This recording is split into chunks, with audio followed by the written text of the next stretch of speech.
하나님의 자녀여 노래하라. 저 위에 하늘에 갈집이 있도다라고 우리 호산나 성가대가 찬양을 했는데, 이들의 찬양은 하나님의 말씀에 근거한 진리의 고백이자 기도라 할 수 있습니다. 여러분들도 이와 같이 찬양하시며 하나님께 영광을 올리시는 삶을 사시기를 주의 이름으로 축원드립니다. 자, 오늘 우리에게 주시는 하나님의 말씀은 신약성경 베드로전서 1장 23절로 25절까지 말씀입니다. 교독하도록 하겠습니다. 그러므로 모든 육체는 풀과 같고 그 모든 영광은 풀의 꽃과 같으니 풀은 마르고 꽃은 떨어지되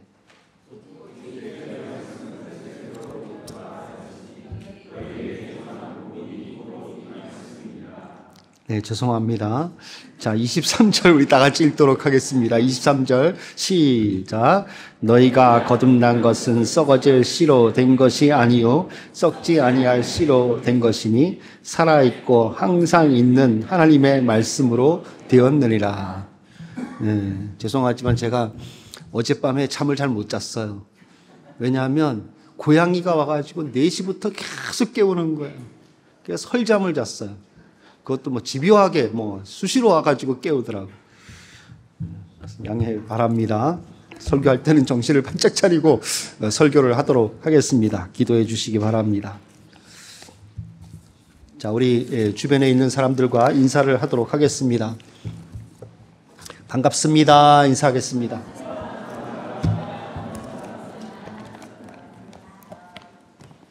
네, 오늘 청년부가 수련회 웨일즈로 갔다가 예배 시간에 맞춰서 돌아왔습니다. 오늘 지금 2부 시간에 함께 예배에 참석하여 하나님께 예배드리고 있습니다. 박수로 격려 한번 해주시기 바랍니다.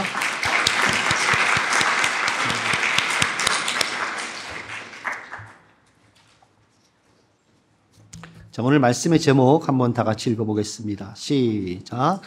보타닉 인생.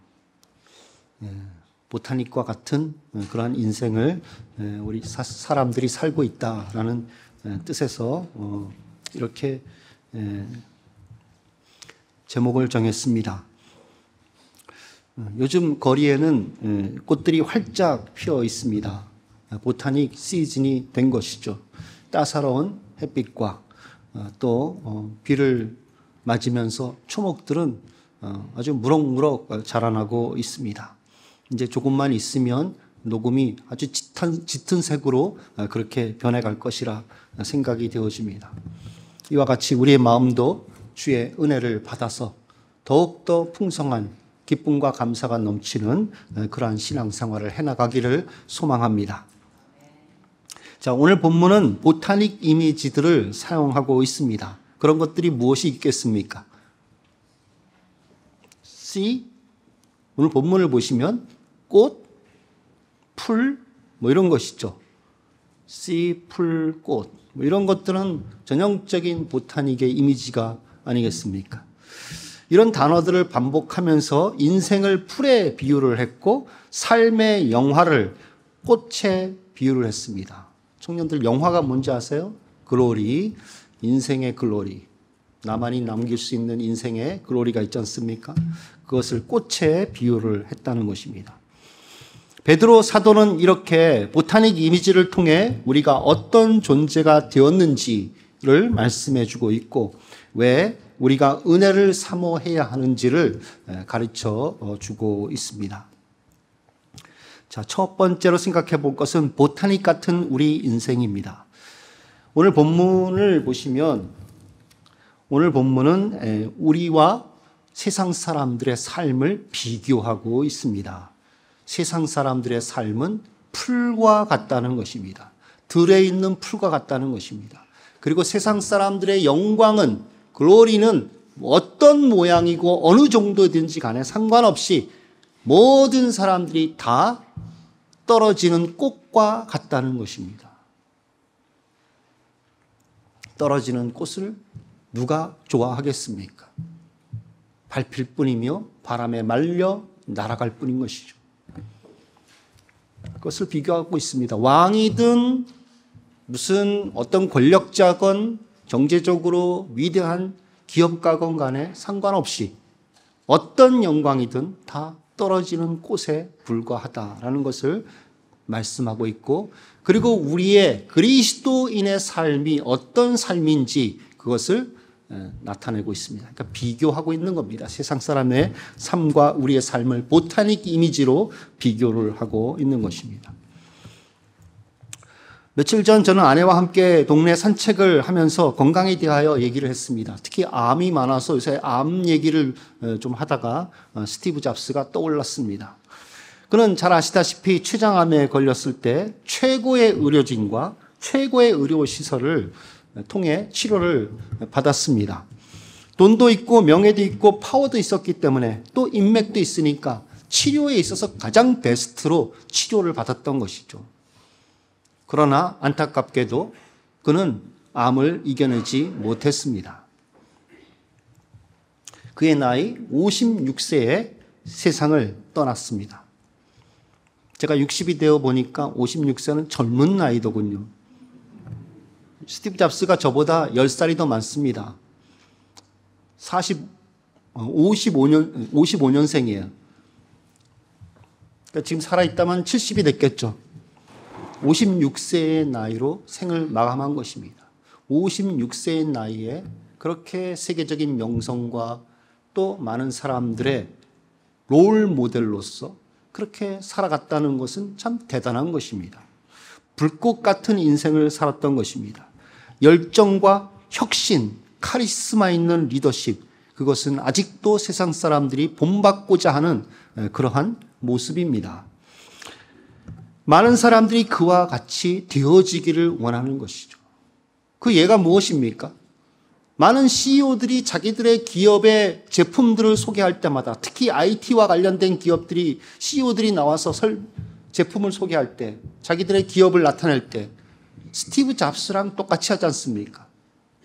스티브 잡스가 청바지를 입고 위에 블랙 티셔츠를 입고 나와서 자연스럽게 자기의 최신의 혁신적인 제품들을 소개해 나가는 그러한 모습들은 참 그 제품보다도 그 사람의 그 프리젠테이션이 많은 사람에게 감동을 끼쳤던 것입니다. 다르다. 혁신적인 프리젠테이션이었던 거죠. 그래서 지금도 많은 사람들의 CEO에게 있어서는 프리젠테이션의 스탠다드가 되어지고 있습니다. 스티브 잡스의 자서전은 300만 부가 팔렸습니다. 여기도 지금 읽으신 분들이 계시죠? 300만 부가 어느 정도냐? 일론 머스크가 쓴 자서전, 자기가 쓴 건 아니지만 그 쓴 자서전은 22만 부가 팔렸습니다. 22만 부. 그렇지만 스티브 잡스의 자서전 300만 부가 팔린 것입니다. 13배나 더 많이 팔렸다는 것입니다. 얼마 전 노벨 문학상을 탄 한강 작가의 책들 다 해서 100만 부가 팔렸습니다. 스티브 잡스의 자서전 한 책이 노벨 문학상을 탄 작가의 모든 책보다 3배나 더 많이 팔린 것입니다. 그것은 사람들이 그만큼 읽고 본받기를 원하며 따라하기를 원하며 배우기를 원한다는 것입니다. 그가 남긴 유명한 말들 중에도 지금도 사람들에게 영향력을 주고 있는 것들이 많습니다. 그가 시간과 관련하여 이런 말을 한 적이 있습니다. 당신의 시간은 유한합니다. Your time is limited. 그러니까 다른 사람의 삶을 사느라고 시간을 낭비하지 마십시오. Don't waste it living someone else's life. 다른 사람의 삶을 사느라 자신의 인생의 삶을 웨이스트하지 말라는 것입니다. 무슨 뜻입니까? 크리스천적인 시각에 의하면 사명으로 살라는 것이죠. 세상적으로 얘기하면 먹고 살기 위해서 그렇게 직장 다니지 말라는 것입니다. 나름대로의 꿈을 펼치고 자기만의 고유의 그런 제한된 시간을 갖고 있으니까 그 시간을 자기를 위해서 꿈을 펼치라는 것이죠. 그는 그 말대로 정말 자신의 인생을 불꽃같이 불태웠습니다. 그러나 그는 거기까지만이었습니다. 화려한 인생의 꽃을 피웠으나 피었다 지는 이름 모를 들풀과 같았던 것입니다. 그것을 오늘 성경이 말씀하고 있습니다. 24절 모든 사람을 들풀에 비유하며 이렇게 말하고 있습니다. 그러므로 모든 육체는 풀과 같고 그 모든 영광은 풀의 꽃과 같으니 풀은 마르고 꽃은 떨어진다라는 것입니다. 험으로 끝나게 된다라는 것입니다. 아무리 화려한 꽃이 폈다 할지라도 아무도 기억하는 사람이 없다는 것입니다. 썩어진다는 것입니다. 그것으로 끝났다는 것입니다. 더 이상 없다는 것입니다. 더 이상 그 가치가 영원으로 이어지지 않는다라는 것입니다. 풀이 아무리 꽃이 예쁘게 펴고 그렇다 할지라도 그것을 가지고 무슨 건물의 제목으로 쓸만한 사람이 있겠습니까? 아무도 없을 것입니다. 그냥 썩어지는 것이죠. 그 정도 가치밖에 안 된다는 것입니다. 그렇게 자기 시간을 소중히 여기고 아껴서 자기만의 인생과 꿈을 펼치기 위하여 남다른 애를 썼지만 오늘 성경은 그 가치는 영원에 이르지 못했다는 것입니다. 그것으로 끝났다라고 성경이 가르쳐주고 있습니다. 그러나 성경은 헛되지 않은 인생이 있다는 것을 말씀해 주고 있습니다. 그것이 바로 23절에 비교하고 있는 내용입니다. 너희가 거듭난 것은 썩어질 씨로 된 것이 아니요 썩지 아니할 씨로 된 것이니 살아있고 항상 있는 하나님의 말씀으로 되었느니라. 똑같이 보타닉 이미지로 말하고 있습니다. 똑같이 씨로 시작이 되었다는 것입니다. 그러나 우리는 다르다는 것입니다. 하나님을 믿는 성도는 다르다는 것입니다. 예수 그리스도를 믿는 성도는 그냥 세상에 없어질 씨로, 썩어질 씨로 살아가며 꽃을 피우다가 없어지는 존재가 아니라 썩지 아니할 하나님의 말씀으로 씨로 되어졌기 때문에 영원한 가치로 이어진다는 것입니다.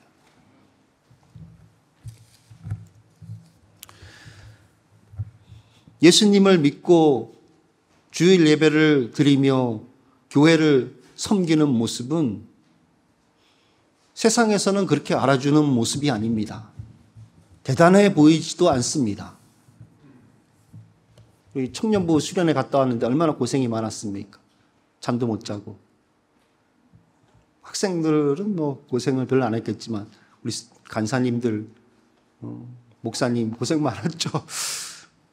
우리 중고등부 선생님들 얼마나 고생 많았습니까? 애들하고 같이 또 시내 나가서 브리티시 뮤지엄 다 데리고 다니고 애들 챙겨야 되고 그런 모습들을 세상에서는 알아주지 않는다는 것입니다. 그런 수고도 그냥 종교생활 하는구나 정도로 그 가치를 여기는 거죠. 그러나 하나님의 시각에서는 그것이 어마어마한 영원한 가치로 이어진다는 것입니다. 그래서 그 삶이 헛되지 않다는 것입니다. 성경은 이것을 우리가 보기를 원하고 있습니다. 눈을 열어 무엇이 정말로 가치 있는 삶이며 무엇이 영원히 남는 가치 있는 삶인지를 눈을 열어 보기를 원하고 있는 것입니다. 그래서 세상의 모든 사람들을 다 들풀에 비유를 하는 것입니다. 스티브 잡스 세상에서 정말 날고 나는 사람이 아니었습니까? 그렇지만 그 삶도 꽃과 같았다는 것입니다. 들풀 중에 하나에 불과했던 것입니다. 그러나 여러분들의 삶은 그렇지 않다는 것입니다. 지난 생일날 애들 부부가 찾아와서 축하를 해 주었습니다. 뭐 풍선도 가져오고 케이크도 갖고 오고 제가 제일 반겼던 것은 현금이었습니다. 뭐 동영상도 만들어 보고 뭐 그랬더라고요. 너무 감사했습니다. 일단은 애들이 모였다는 것이 감사했고 또 애들에게 제가 해주고 싶은 말이 있었어요. 벼르고 있었던 말이 있었어요. 그게 뭐냐면 60평생을 제가 살아오면서 하나님이 나를 어떻게 인도하셨는지 어떻게 하나님이 내게 복을 주셨는지 그거를 제가 설명하기를 원했어요. 그래서 그걸 말해 주었습니다. 내가 예수를 믿고 나서 어떻게 삶이 달라졌고 내 운명이 어떻게 달라졌고 하나님이 어떻게 복을 주셨는지 그것을 설명을 해 주었습니다. 뭐 애들도 자라나면서 다 본 거니까 알고 있겠죠. 그러면서 제가 어떤 어려움을 겪었는지도 말을 해 주었습니다. 구체적으로 다 얘기하지 못했지만 터프한 삶이고 고난의 삶이고 이런 것들을 얘기를 해 주었습니다. 그래서 인생이 쉽지 않다는 것을 알려준 것이죠.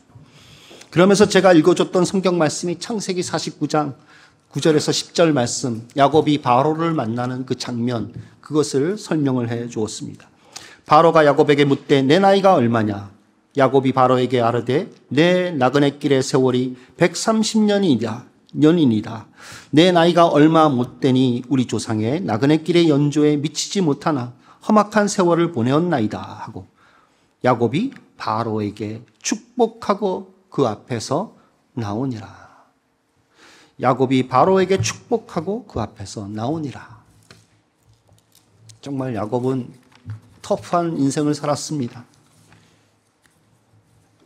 어려서부터 형의 발꿈치를 잡고 태어나질 않나 형 에서를 속여 장자권을 빼앗아서 결국은 형 에서를 피해 도망가야 되는 그러한 타지 생활을 해야 했던 것입니다. 거기서도 외삼촌 라반의 때문에 종노릇해야 했고 또 자식들 때문에 베델로 도주하는 그러한 사건이 일어나지 않습니까? 시므온과 레이가 사고를 쳐서 도주할 수밖에 없었던 것이죠. 가장 사랑했던 아들 요셉을 또 잃어버리는 그 슬픔을 안고 노년을 살아가야 했던 것입니다. 이런 험악한 세월을 보냈다라고 고백하는 이 야곱의 노인의 모습은 바로와 그 신하들의 눈에 어떻게 비춰졌을까요? 정말 안 됐네. 아이고 불쌍해라. 고생 많았구나.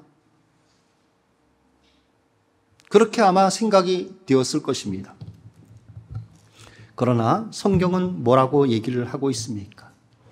야곱이 바로를 축복하고 나왔다라고 말하고 있습니다. 축복은 큰 자가 하는 것입니다.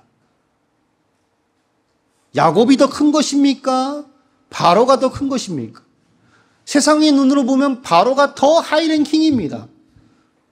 그런데 성경은 야곱이 축복했다라고 말하고 있습니다.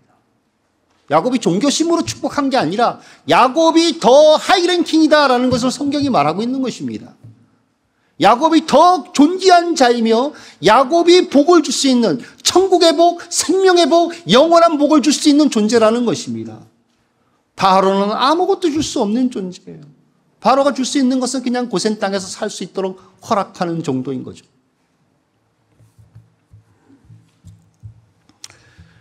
인생에 있어서 제일 중요하고 복된 일은 예수님을 믿는 일입니다.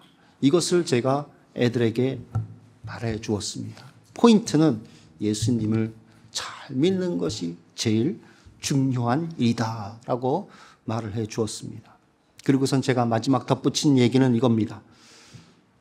내가 목사로 얘기하는 게 아니라 너희들 아버지로 얘기하는 거다.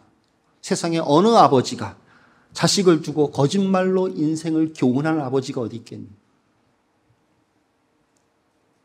그럴 아버지는 없을 겁니다. 악한 자라 할지라도 자식에게는 좋은 것을 줄 줄 안다고 했습니다. 예수님을 잘 믿는 것이 인생에 있어서 최고의 복된 일이며 잘하는 일입니다. 여러분들도 예수님을 잘 믿으시기를 바랍니다. 그래서 베드로전서 1장 9절은 이렇게 말하고 있습니다. 믿음의 결국 곧 영혼의 구원을 받음이라. 잘 믿는 것은 13절에서 말씀하고 있듯이 바라보는 것입니다. 너희에게 가져다 주실 은혜를 온전히 바랄지어다. 무엇을 바라보라는 것입니까? 재림 때 우리에게 가져다 주실 은혜를 바라보라는 것입니다. 그 은혜가 무엇입니까? 마지막 때 주실 은혜가 7절에 의하면 예수 그리스도께서 나타나실 때 칭찬과 영광과 존귀를 말하는 것입니다. 그것을 한마디로 하면 상주심을 바라보라는 것입니다. 상주심을 바라보라는데 왜 은혜라고 표현을 했을까요? 상을 받는 것도 은혜로 받기 때문에 그렇습니다. 여러분들이 신앙생활을 시작한 것도 은혜요. 여러분들이 신앙생활을 유지하며 여러분들이 삶 속에서 어려움과 갈등 속에서 살아가는 그 싸움도 은혜로 하는 것입니다. 어려운 일이 생기면 기도하라는 뜻으로 알아야 되지 않습니까? 그 지석인 장로님이 그 말을 하시더라고요. 어려운 일이 생기면 기도하라는 뜻이지. 지석인 장로님 장례가 지난 목요일 날 있었습니다. 저는 그분이 하신 그 두 가지가 기억이 나요.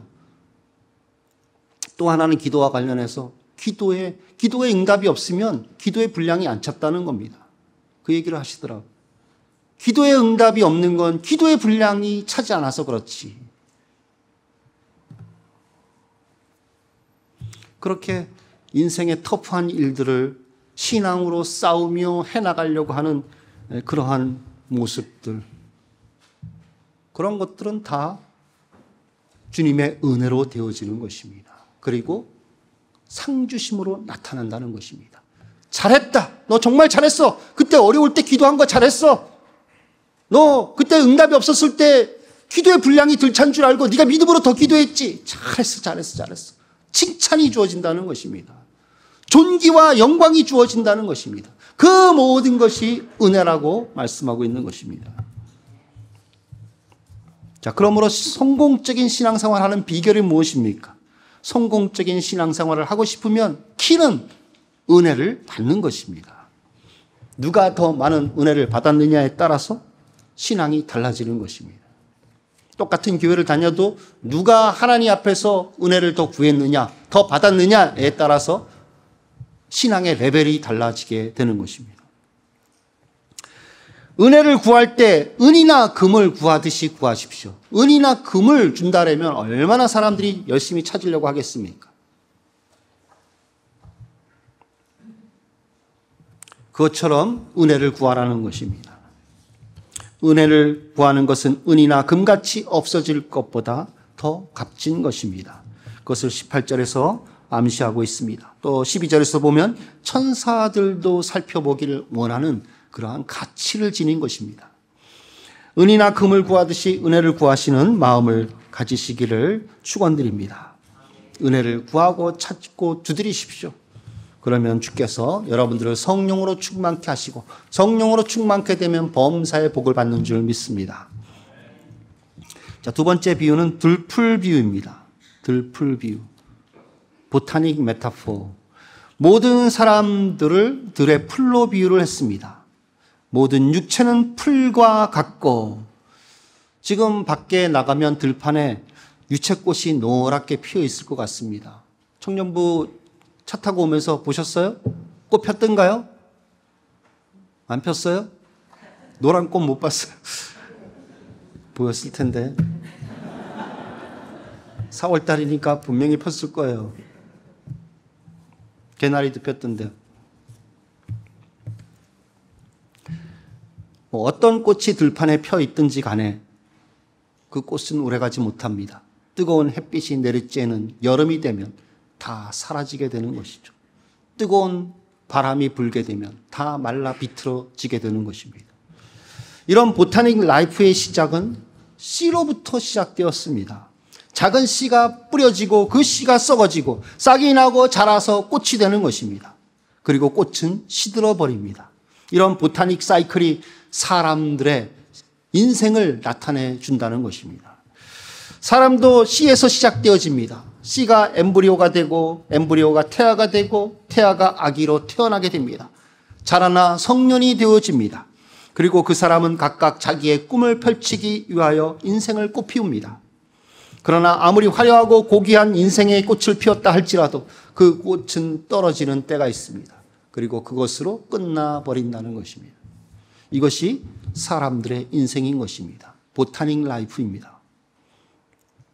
성도도 이런 인생을 살아가죠. 그러나 이것만은 아닙니다. 성도도 똑같이 이런 인생을 살아가지만, 보타닉 라이프를 살아가지만 성도는 그것을 초월하여 영원한 가치를 잇대어 살아가는 사람들이라는 것입니다. 그것을 성경이 오늘 베드로 사도가 그것을 말해주고 있는 것입니다.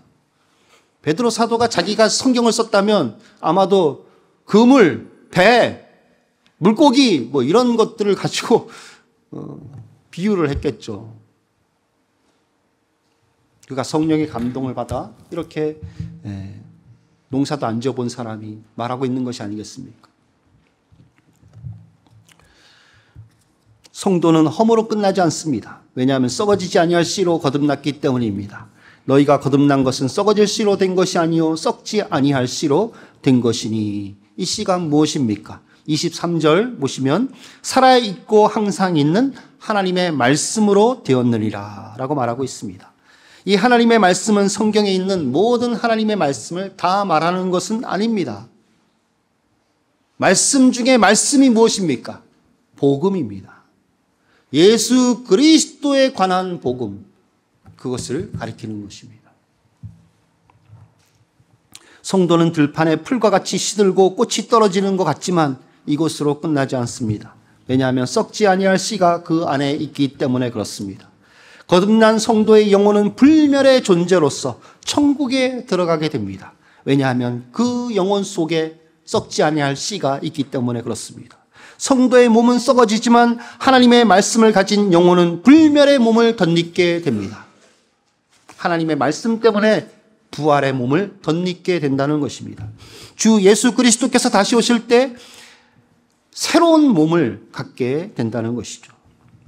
또 성도가 살면서 꽃피웠던 인생, 다른 들꽃처럼 떨어지는 것 같지만 그것은 영원한 열매로 맺어지게 됩니다. 왜요? 그 속에 하나님의 말씀이 있었고 하나님의 말씀을 따라 인생을 꽃피웠기 때문입니다. 그것은 하나도 떨어지지 않고 천국의 열매로 다 맺어지게 되는 것입니다. 자, 이처럼 보타닉 이미지로 볼 때 성도는 어떤 존재라 할 수 있습니까? 불로초라 할 수 있습니다. 불로초. 우리 청년들 불로초 아세요? 진시황이 찾았던 불로초. Herb of eternal life.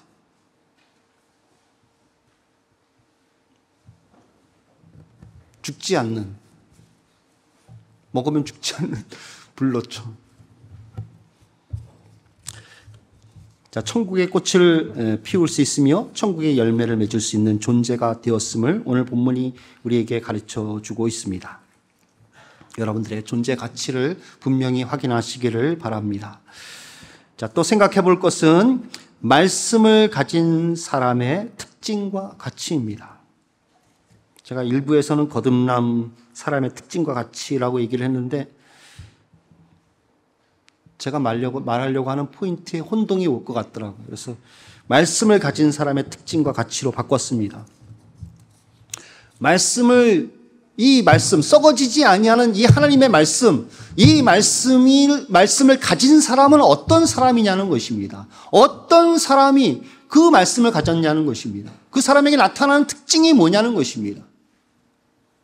제가 이 말씀을 드리는 것은 여러분들이 확인해 보라는 것입니다. 여러분 자신이 내가 하나님 말씀이 속에 있는지, 영혼 속에 내가 하나님 말씀을, 썩지 아니하는 말씀을 갖고 있는지 그것을 확인해 보라는 것입니다. 자, 8절의 말씀에 근거해서 볼 수 있습니다. 8절 한번 다 같이 읽어보겠습니다. 1장 8절. 자, 시작. 예수를 너희가 보지 못하였으나 사랑하는도다. 이제도 보지 못하나 믿고 말할 수 없는 영광스러운 즐거움으로 기뻐하니. 말씀이 속에 있는 사람의 첫 번째 특징은 예수님을 사랑한다는 것입니다. 예수를 너희가 보지 못하였으나 사랑하는도다. 눈으로 예수님을 본 적 없고 만난 적이 없습니다. 과학적인 무슨 본 것도 없습니다. 무슨 환상으로 본 것도 없습니다. 그럼에도 불구하고 예수님을 사랑하고 예수님에 대해 관심을 갖고 예수님을 위하려고 그러고 예수님 편을 들라고 예수님을 더 알고 싶어하는 마음이 그 속에 있습니다. 그런 증상이 나타난다는 겁니다. 여러분, 그런 증상이 나타납니까? 하나님의 썩지 아니하는 말씀이 있는 사람은, 영혼 속에 있는 사람은 이렇게 예수님에 대하여 관심을 갖고 끌리고 예수님에 대해서 더 알아가고 싶고 예수님을 사랑하는 쪽으로 움직여진다는 것입니다. 그 속에 하나님의 살아있는 말씀이 있기 때문에 그렇습니다. 여러분, AI가 요새 대단하죠? 발달을 많이 하고 있습니다. 근데 AI가 나름대로 사람을 갖다가 해칠 수도 있다라는 우려가 지금 이슈가 되고 있지 않습니까? 만약에 전 세계 기업과 정치가들이 모여서 AI에게 제1법칙으로 AI가 고칠 수 없도록 퍼머넌트한 코딩을 하자. 그 코딩이 무엇이냐? 이 사람에게 친절히 대하는 그런 코딩을 넣자라고 결정을 했다고 생각을 해보세요.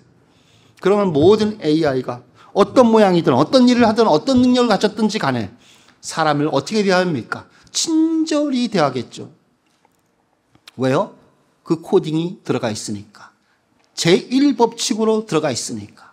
도미넌트한 프린서플로 들어가 있으니까. 그럴 수밖에 없는 것이죠. 그것처럼 하나님께서 여러분들 속에 여러분들의 성향을 완전히 지배하는 근본적인 영혼의 성향을 지배하는 하나님의 살아있는 말씀을 여러분 속에 엔코딩을 하셨다는 겁니다. 그래서 여러분들이 그 말씀이 있는 사람은 예수님을 좋아하고 예수님에 대하여 관심을 갖고 예수님에 대해서 끌리고 예수님 쪽으로 나간다는 것입니다. 이게 특징이에요. 두 번째 특징은 8절에 근거해 보면 말씀이 속에 있는 사람의 특징은 예수님을 믿는다라는 것입니다. 신뢰한다는 것입니다. 예수님을 구주로 믿을 뿐만 아니라 예수님을 삶 속에서도 신뢰하며 의지합니다. 어떤 사람은 과학적 증거를 다 얘기해도 안 믿는 사람이 있죠. 왜 그럴까요? 말씀이 그 속에 없기 때문에 그렇습니다. 어떤 사람은 베레벨 말로 다 유혹하고 막 꼬시고 그래도 예수님을 믿죠. 나는 그래도 믿어. 어떤 사람이 막 과학적으로 막 비판을 하고 막 예수님에 대해서 허구라래고 막 논리적으로 비판을 해요. 다 듣고 나서 그래도 난 교회 가야 돼. 그래도 나는 믿어. 라고 하는 사람이 있지 않습니까? 왜 그렇습니까? 그 속에 말씀이 엔코딩 되어서 그렇습니다. 세 번째로 8절의 근거에서 볼 때 말씀이 속에 있는 사람의 특징은 예수님 때문에 기뻐하고 즐거워한다는 것입니다. 말할 수 없는 영광스러운 즐거움으로 기뻐하니 영적인 기쁨이 일어난다는 것입니다. 성령이 눈을 열어서 깨닫게 하시기 때문에 예수님이 구주라는 사실을 알고 기뻐합니다. 자기가 하늘의 시민권이 있다는 것을 깨닫게 되고 기뻐합니다. 확신을 하니까 기뻐하게 됩니다. 내가 영원한 생명을 가졌다는 사실, 내가 하나님의 자녀가 되었다는 사실로 알고 기뻐합니다. 그리고 성령이 충만하면 충만할수록 더욱더 기뻐합니다. 말할 수 없는 기쁨으로 하나님을 찬송하고 가슴이 벅차서 하나님 앞에 눈물 흘리며 나오는 것입니다.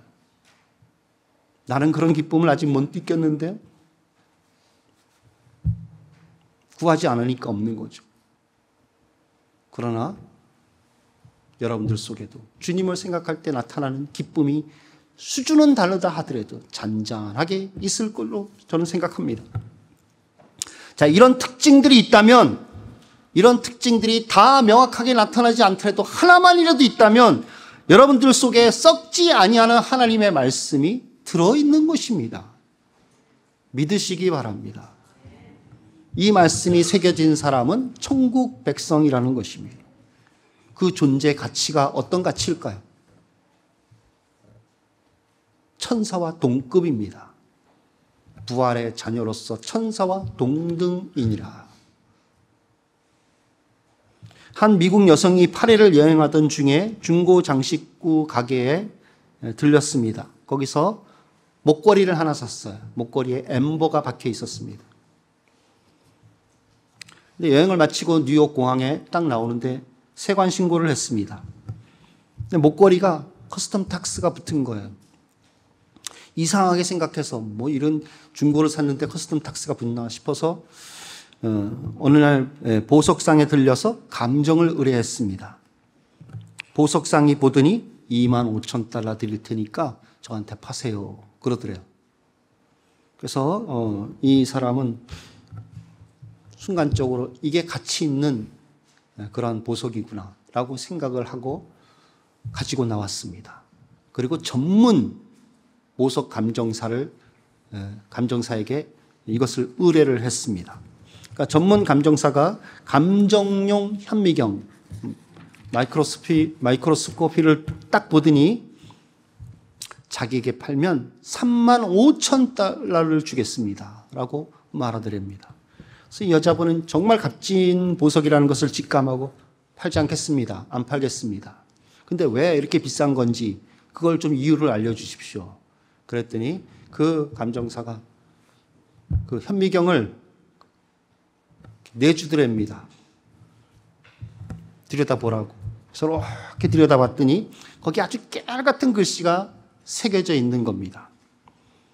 어떤 것이냐면 나폴레옹 보나파르트가 조세핀에게 라고 쓰여져 있는 것입니다.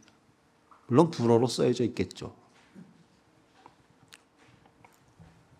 나폴레옹이 자기 애인이자 아내가 된 조세핀에게 선물로 주었던 보석이었던 것입니다. 호박에 불과했지만 거기에는 이 나폴레옹이 조세핀에게 주었다라는 기록이 새겨져 있었던 것입니다. 그 가치가 어떤 가치일까요? 어마어마한 가치죠. 35,000달러? 택도 안 되는 가치죠. 그거보다 훨씬 더 높은 값으로 따질 수 없는 역사적인 박물관에 있어야 될 유물인 것입니다. 조세핀이 죽었을 때 그녀가 모아놨던 모든 그 보석들이 다 유럽으로 흩어졌어요. 코트에서 다 팔렸어요. 그래서 귀족들이 사가고 왕족들이 사가고. 그래서 그 중에 하나가 바로 이것이었던 것입니다. 우리 자신을 보면 세상 사람들보다 특별히 잘난 것은 없습니다. 그러나 우리 영혼 속에 하나님의 말씀이 새겨져 있다는 것입니다. 그 말씀의 가치 때문에 여러분들은 천사도 살펴보기를 원하는 그러한 존재가 된 것입니다. 여러분들의 가치는 무한한 가치를 가지고 있습니다. 하나님이 보실 때 여러분들의 가치는 엄청난 존귀한 가치가 된 것입니다. 이 자신의 가치를 주의 성령의 도우심과 말씀으로 깨닫는 여러분들이 되시기를 축원합니다. 이 말씀은 우리 영혼 속에 항상 있습니다. 하나님께서 성령으로 우리 영혼 속에 새겨 넣으셨기 때문에 그렇습니다. 그래서 성경은 이것을 다른 말로 언약이다라고 말하고 있습니다. 새 언약, 예수 그리스도의 피에 근거하여 성령이 예수 그리스도의 그 십자가의 복음을 우리 속에 말씀을 새겨 넣었다는 것입니다. 자, 그러므로 은혜를 사모하시기 바랍니다. Seek grace. 햇빛이 없으면 들풀은 제대로 자라갈 수가 없습니다. 오늘 전도하면서 제가 끝에 가서 꼭 이 설명을 해주는데, 저 나무를 보십시오. 나무는 햇빛이 필요합니다. 그리고 비가 필요합니다. 영양분이 필요합니다. 마찬가지로 당신 교회 가서 말씀 들으셔야 되고 또 예배하셔야 되고 또 기도하셔야 됩니다. 그러면 당신의 믿음은 자라나게 될 것입니다. 라고 설명을 합니다. 마찬가지입니다. 햇빛이 없으면 들풀 제대로 자라날 수 없습니다. 가든 포스트를 잔디밭에 올려놔 보십시오. 어떻게 됩니까? 그것을 올려놨던, 가든 포스트를 올려놨던 그 자리는 잔디가 누렇게 허옇게 변하죠. 햇볕을 못 받으니까 허옇게 변하시죠. 그리고 별로 없어요. 잘 자라나지도 않아요. 나무 아래 잔디는 잘 뻗어나가지도 않습니다. 응달이 져서 햇볕을 못 받기 때문에 그런 것이죠. 비가 오지 않아도 들풀은 제대로 자라날 수 없습니다. 영국이 여름은 건기 시즌과 마찬가지죠. 비가 오지 않으면 도로변에 풀들이 누렇게 변하지 않습니까? 더 가뭄이 들면 잔디밭이 군데군데 누렇게 변해가는 걸 볼 수 있습니다. 들풀은 비와 햇볕을 받아야 되는 것입니다. 그것처럼 우리도 하늘의 은혜를 받아야 살아갈 수 있는 존재입니다. 이것은 옵션이 아닙니다. 해도 되고 안 해도 되는 문제가 아닙니다. 필수입니다. 은혜의 햇살을 필수적으로 받으셔야 되고 은혜의 담비를 필수적으로 받으셔야 합니다. 그래야 여러분들이 담대하게 신앙생활할 수 있고 성령 충만하게 신앙생활할 수 있고 또 하나님 앞에서 상을 바라보며 나갈 수가 있는 것입니다. 은혜를 사모하시기 바랍니다. 그래서 오늘 본문 베드로전서 1장 23절부터 25절까지 이렇게 보타닉 이미지로 말하고 나서 2장 그러므로 라고 말하면서 악독을 버리라는 거고 말씀하고 있죠. 1절에 악독, 모든 기만, 외식, 시기, 모든 비방하는 말을 버리고 어떻게 하라는 거예요? 죄를 버리고 어떻게 하라는 겁니까? 2절 갓난아기들 같이 순전하고 신령한 젖을 사모하라. 이게 무엇입니까? 하나님의 말씀을 사모하라는 것입니다. 말씀의 은혜를 사모하라는 것입니다. 그러면 너희로 구원에 이르도록 자라게 하려 함이라 라고 말하고 있습니다. 이게 바로 보타닉 이미지를 우리에게 가르쳐 주시고 가치를 가르쳐 주시고 하신 말씀이에요. 은혜를 사모하십시오. 은혜가 여러분들의 신앙의 키 팩터가 되는 것입니다. 은혜를 받아 영적으로 성장하는 보타닉 시즌을 만들어 가시기를 주의 이름으로 축원드립니다. 기도하겠습니다. 여러분들 가운데 성령이 주신 그런 메시지가 있다면, 말씀이 있다면 그걸 붙잡고 하나님 앞에 기도할 수 있기를 바랍니다.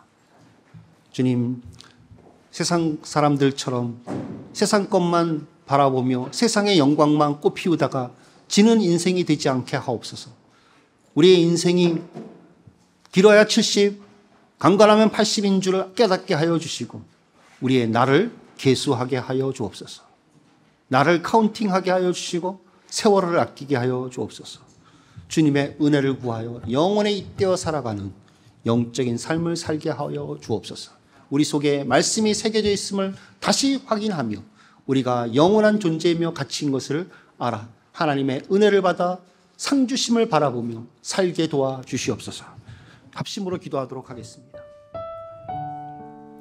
하나님 아버지 은혜를 감사합니다. 주님이 세상의 많은 들풀 가운데 하나였던 우리를 긍휼히 여기시고 불쌍히 여겨주셔서 하나님께서 썩지 아니할 씨로 하나님 새로 거듭나게 하여 주시고 우리 속에 그 항상 있고 살아있는 말씀을 우리에게 허락하여 주셔서 우리를 지켜주시고 우리가 죽어도 그 말씀이 없어지지 아니하고 우리의 영혼이 천국에 가게 되며 우리의 몸이 다시 썩어진다 할지라도 다시 부활할 수 있는 그러한 확신과 소망을 주신 것을 감사합니다. 하나님 아버지, 이제 이 썩지 아니하는 씨를 받은 사람으로서 말씀을 받은 사람으로서 하나님의 은혜를 사모하며 신령한 젖을 갓난아기가 사모하듯이 사모하는 저희들이 될 수 있도록 하나님 도우시고 역사하여 주시옵소서. 하나님 아버지, 그로 말미암아 영원한 가치에 잇대어 살아갈 수 있도록 도와주옵소서. 우리 속에 새겨진 말씀의 가치를 깨닫고 살아갈 수 있도록 하나님 도우시고 인도하여 주시옵소서. 하나님 역사하여 주시옵소서.